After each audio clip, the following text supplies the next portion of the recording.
are no revolutionaries. Neither are we guerrillas.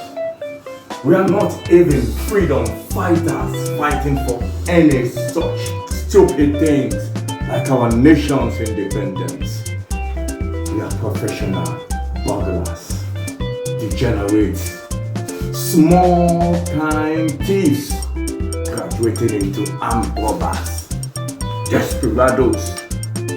We are the stuff villains are made of, the sewage in the gutter.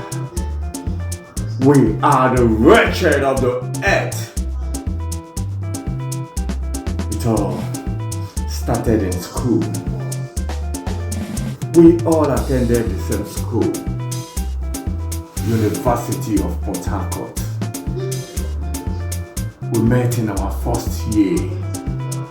Then we were freshmen, fresh in the world, fresh from homes and families stricken by poverty. At school sometimes, we did not even know where our next meal was coming from. So, we became pregnant with dreams, pregnant with ideas, dreams, and ambition to change this nation, change its leadership, create a new lease of life for its citizens. We formed an organization of progressives, radical, young men poised to change the world. We are 7 in number. We are called the Comrades. Our staff advisor was Dr. Ahitophel or Wansiewé, a heavily bearded man who looked like the African reincarnation of Fidel Castro.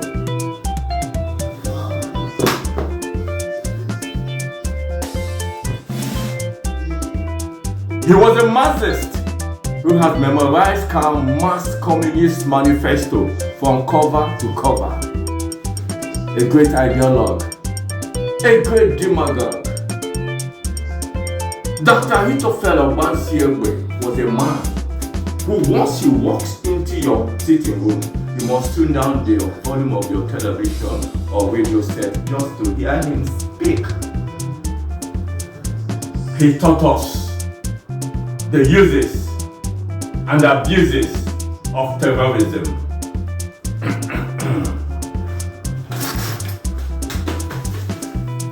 Terrorism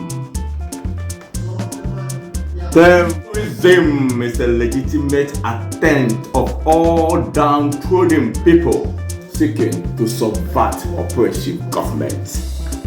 Without terrorism by the IRA, will there be Iran here today? No. Without terrorism by the Stern and Igor gang, will there be Angola? No. Without terrorism by the Mau Mau, will there be Kenya? No. Without terrorism in South Africa, do you think apartheid would ever be dismantled? No. Without terrorism in the Southeast, do you think our idea will ever come to the daylight? No. You are all young men. And being young men in a country where nobody make plans for your future, you are all potential revolutionaries. I want you to write this down in the tablet of your heart and to remember it now and always that all revolutions are based on terrorism. Revolutions are based on murder. Revolutions do not laugh. They frown. They do not smile. And green, because what they are facing is the slime, the maggots, the faggots, the slimes, the nauseating residues of a consumptive society. Now, if a terrorist succeeds, he becomes a hero. But if he fails, he goes into a shallow grave like a villain. Think of people like Menachem Begin, Jomo Kenyatta, Fidel Castro, Yasser Arafat, Nkrumah Nzobo, Nelson Mandela. Only yardstick for determining the validity of terrorism as a weapon of revolution is success. But as for me, Dr. Ahithophel Obansiegbe, I do not believe in success or failure. I believe in effort, concrete effort. Because revolution is not a tea party. Revolution is an act of inspiration.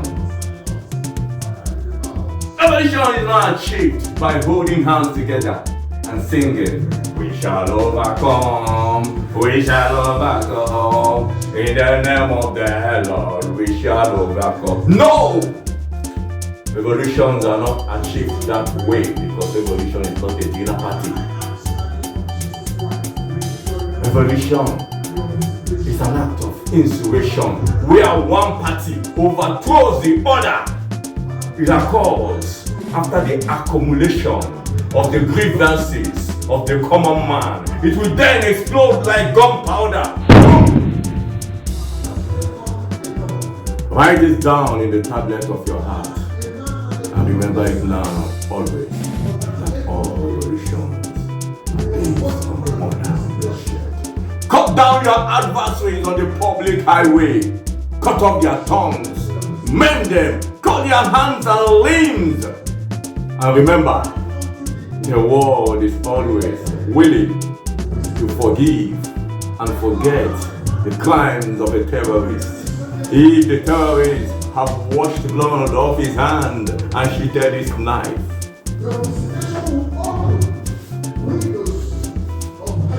Young men, I will be immensely gratified if in the next few days I can see some of your efforts. Dr. Ahithophel Obansiegbe was a great actor, a great oracle, a compelling demagogue.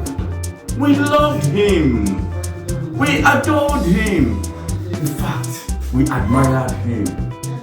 But what we did not know was that he had just run for election in his state, Imo, and failed. That was during the Second Republic, the Shagariana era, a time when anything can happen between the election units until the results were rigged. I think he was rigged out. Yes, he was rigged out. Of course, he was rigged out. Why wouldn't he?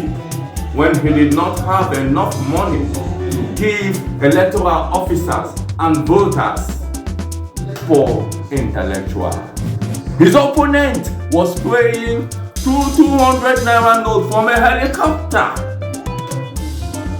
Dr. Ahithophel Obansiegbe was bent on hitting back on his political adversaries, and he wanted to use us as his henchmen. His assassins, his mother's God.